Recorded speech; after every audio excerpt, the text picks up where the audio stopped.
पता नहीं क्या गलती होगी बीजेपी से, इनकी प्लानिंग के मुताबिक काम नहीं हुआ, वरना वीडियो बंद करवा देते ये।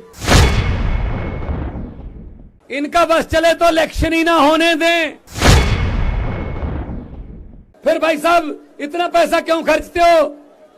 देश में इलेक्शन करवाने के लिए सीधा ही तानाशाही डिक्लेयर कर दो। अगर 2024 में ये किसी न किसी तरीके से खुदा ना खास्ता ये आ गए तो नरेंद्र मोदी का नाम नरेंद्र मोदी नहीं रहेगा, नरेंद्र पुतिन बन जाएगा भाई साहब। गवर्नर हमें तंग कर रहे हैं, ममता दीदी को गवर्नर तंग कर रहे हैं, पंजाब में गवर्नर तंग कर रहे हैं। बात बात पे कह देते हैं ये लीगल नहीं है, ये लीगल है, ये चुनी हुई सरकार है। भाई इलेक्टेड राज करेंगे या सिलेक्टेड राज करेंगे? लोकतंत्र में इलेक्टेड राज करते हैं, सिलेक्टेड नहीं करते। इन्होंने सिलेक्टेड की आदत डाल दी है। सारी वोटें इनकी होती हैं, बस जिसको मर्जी डालो वोट बीजेपी को होती है बस।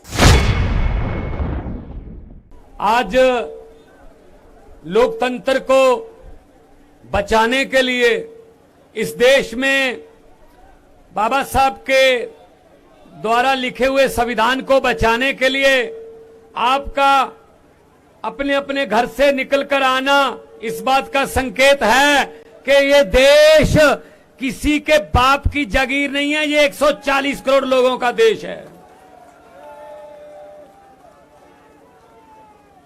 ये आज वाला जो फंक्शन है समागम में होना नहीं चाहिए था, इसकी जरूरत नहीं पड़नी चाहिए थी अगर भाजपा की नीयत साफ होती।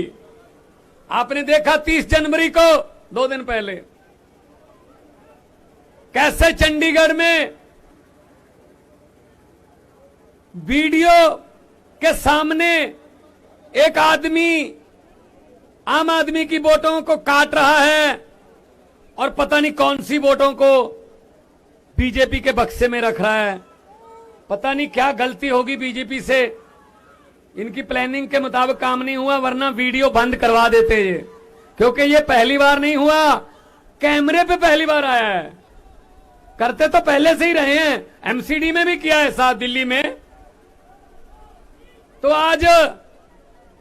आज आपका इस भारी संख्या में यहां पहुंचना इस बात का संकेत है कि इतिहास में नाम लिखा जाएगा कि जब देश में भारत में लोकतंत्र खतरे में पड़ गया था, लोकतंत्र आखिरी सांस पर था, तब उसको ऑक्सीजन देने के लिए कहां इकट्ठ हुआ था? तो सही आंसर होगा आम आदमी पार्टी के दफ्तर के सामने जो लोग आए थे वो लोकतंत्र को बचाने आए। हमारे एमएलए साहबान बैठे हैं, हमारे मेयर बैठे हैं, हमारे एमपी साहब आए हैं लोकसभा के, पंजाब से मेरे साथी आए हैं। मतलब हद है हैरानी की कि इनका बस चले तो इलेक्शन ही ना होने दें।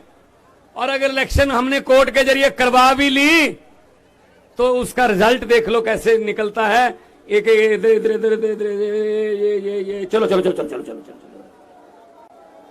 तो ऐसे ही लोकसभा में होता है, ऐसे ही राज्यसभा में बिल पास होते हैं, हाँ वाले हाँ कहें, ना वाले ना कहें, हाँ वालों की जीत हुई, चलो। हद है यार। फिर भाई साहब इतना पैसा क्यों खर्चते हो? देश में इलेक्शन करवाने के लिए सीधा ही तानाशाही डिक्लेयर कर दो। एक बात मैं मीडिया खड़ा सारा, एक बात मैं आपको कहना चाहता हूं, मीडिया वालों आप भी सुन लो। देखो पीड़ित आप भी लोग बहुत होंगे। अगर 2024 में ये किसी न किसी तरीके से खुदा ना खास्ता ये आ गए तो नरेंद्र मोदी का नाम नरेंद्र मोदी नहीं रहेगा, नरेंद्र पुतिन बन जाएगा भाई साहब। बाद में इलेक्शन नहीं करवाएंगे ये, फिर इलेक्शन नहीं होगा, सीधा बस जितनी आजीवन रहेंगे मोदी साहब। हद है यार। तो फिर शहीद भगत सिंह, राजगुरु सुखदेव, चंद्रशेखर आजाद, लाला लाजपत राय, सुभाष चंद्र बोस की आत्मा आज तड़पती होगी। क्या इस वोट के अधिकार को लेने के लिए हमने कुर्बानियां दी थी। क्या 22-22 साल की उम्र में इस वोट के अधिकार के लिए हमने रस्से चूमे थे फांसी के, उनकी आत्मा तड़पती होगी भाई साहब। ये वोट है यार, कमाल है। वोट कहीं और डलता है, निकलता कहीं और है, रिजल्ट कहीं और निकल रहा है। ये कितनी देर चलेगा? तो आपका यहां पे आना हमारे लिए इसलिए सुखद है कि हम लड़ेंगे, जैसा कि गोपाल भाई कह रहे थे, लड़ेंगे और जीतेंगे। और पंजाब से आया हूं, सबसे बड़ी लड़ाइयां पंजाब ने लड़ी हैं। देश की आजादी की लड़ाई में 90% कुर्बानियां पंजाबियों की हैं भाई साहब। आज भी बॉर्डर पे पंजाबी खड़े हैं, कोई गोली दुश्मन देश से भारत की तरफ आती है, सबसे पहले पंजाबी सीना उसके सामने होता है, पंजाबी सीना। तो हम ऐसे कैसे लूटने दे देंगे अपने देश को? हम ऐसे कैसे किसी के हाथ में देश को दे देंगे? हमने लिया, हमारे पुरखों ने कुर्बानियां दी हैं भाई साहब। ये कौन है? ये कौन है हमें देशभक्ति का सर्टिफिकेट देने वाले? ये कौन है सर्टिफिकेट देने वाले? जब देश का बंटवारा हुआ 10 लाख बंदा मरा। कौन मरा? हमारे नाने नानियां, हमारे दादे दादियां। 10 लाख बंदा। आजादी बहुत महंगी पड़ी पंजाब को। आज भी दर्द हो रहे हैं, आज भी जख्म मल्ले हैं, लेकिन इनको कुछ लेना देना नहीं है। जिसकी मर्जी चलो जी, हेमंत सोरेन उठा लो, तोड़ दो। चलो जी, एकनाथ शिंदे बना दो, राज्यपाल को सुबह 4 बजे जगाओ, ओथ कराओ, ओथ कराओ। चलो जी, मैं ओथ लेता हूं, शपथ लेता हूं, मैं किसी को नहीं बताऊंगा नहीं मैं वो। चलो जी, शुक्र है। ये चल रहा देश में। गवर्नर हमें तंग कर रहे हैं, ममता दीदी को गवर्नर तंग कर रहे हैं, पंजाब में गवर्नर तंग कर रहे हैं। बात बात पे कह देते हैं ये लीगल नहीं है, ये लीगल है। ये चुनी हुई सरकार है भाई। इलेक्टेड राज करेंगे या सिलेक्टेड राज करेंगे? लोकतंत्र में इलेक्टेड राज करते हैं, सिलेक्टेड नहीं करते। इन्होंने सिलेक्टेड की आदत डाल दी है। तो मैं ये कहना चाहता हूं, मैं आपको ये कहना चाहता हूं कि भगत सिंह, राजगुरु, सुखदेव के वारिस बनेंगे। उनके द्वारा दी गई आजादी, उनके द्वारा दिया गया खून अजाई नहीं जाने देंगे भाई साहब। हम किसी के हाथ में ऐसे देश नहीं दे देंगे। अगर किसी नदिया के किनारे ये नेता लोग बस जाते, अगर किसी नदिया के घाट पर ये नेता लोग बस जाते, तो जनता के प्यासे होंठ 2 बूंद पानी के लिए भी तरस जाते। गनीमत है कि मौसम पर हुकूमत चल नहीं सकती, वरना सारे के सारे बादल भी इनके खेतों में ही बरस जाते।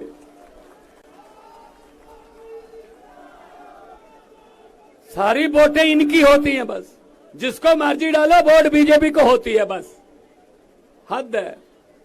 बिहार में जिसको कह रहे थे ये है, वो तोड़ दी सरकार। ये ऐसे कर लो जी, अब ऐसे कर लो। इन्होंने ऐसे बना रखा है देश को, जैसे शतरंज की खेल होती है। ये गोटी यहां रख दो, ये यहां रख दो, राजा यहां रख दो, प्यादा यहां रख दो, वजीर यहां रख दो, ऐसे बना रखा है। इसके लिए हमको आगे आना होगा। आपका आना सुखद है, हमारे लिए सुखद है आपका आना, क्योंकि ये लड़ाई अकेले केजरीवाल नहीं लड़ सकते। अरविंद केजरीवाल जी ने तो शुरू किया था काफिला, अब ये काफिला बहुत बड़ा बन चुका है। पूरे देश में करोड़ों केजरीवाल पैदा हो चुके हैं।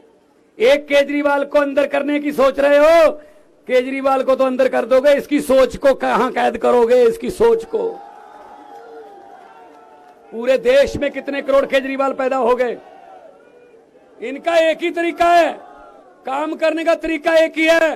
कोई आके बताता है बड़े साहब को, मोदी जी को, कि जी सतिंदर जैन ने स्कूल बनवा दिए, अस्पताल, सतिंदर जैन ने अस्पताल बना दिए। प्राइवेट हॉस्पिटल जो हमने कमीशन पे बनवाए थे वो खाली हैं। दिल्ली के लोग तो सरकारी में इलाज करवाते हैं, पूरा फ्री है।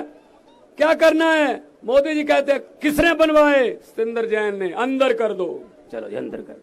फिर किसी ने आके कहा मनीष सिसोदिया ने स्कूल बना दिए। जिस सरकारी स्कूलों में पढ़ाई हो रही है, नीट के टेस्ट क्लियर कर रहे हैं, आईआईटी में जा रहे हैं बच्चे, सरकारी स्कूलों के पढ़े हुए माता पिता अपने बच्चों को प्राइवेट से निकाल के सरकारी में डाल रहे हैं। हमारे वाले जो प्राइवेट वाले थे, जिनसे हम कमीशन लेते थे, वो बंद होने के किनारे हैं जी। क्या करना है? किसने किया? मनीष सिसोदिया ने, अंदर डाल दो जी। राज्यसभा में आपका मोदी अडानी भाई भाई के नारे लगा रहा था। कौन लगा रहा था? संजय सिंह। अंदर कर दो जी। जहां पूरे देश में, मध्य प्रदेश, छत्तीसगढ़, जहां भी जाता केजरीवाल सुपड़ा साहब हो जाता। बीजेपी का क्या करना है? ईडी का नोटिस भेज के अंदर डाल दो। मैं इनको ये कहना चाहता हूं, बीजेपी वालों को कहना चाहता हूं कि हम वो पत्ते नहीं जो शाख से टूट कर गिर जाएं। हम वो पत्ते नहीं जो शाख से टूट कर गिर जाएं। आंधियों को कह दो अपनी औकात में रहें, अपनी औकात में। तो आज अरविंद केजरीवाल साहब नेशनल कन्वीनर हैं, जिन्होंने लड़ाई शुरू की है और लड़ाई निरंतर जारी है। मुख्यमंत्री बन गए तीसरी बार दिल्ली के, लेकिन लड़ाई निरंतर जारी है। इनके भाग्य में लिखा ही ये है कि पूरा देश साफ करना है झाड़ू से। झाड़ू से पूरे देश की सफाई इनके भाग्य में लिखा है। अकेला दिल्ली तक सीमित नहीं रखेगा परमात्मा इनको आगे बढ़ने, आगे जाना पड़ेगा। देश की जरूरत बनेंगे ये।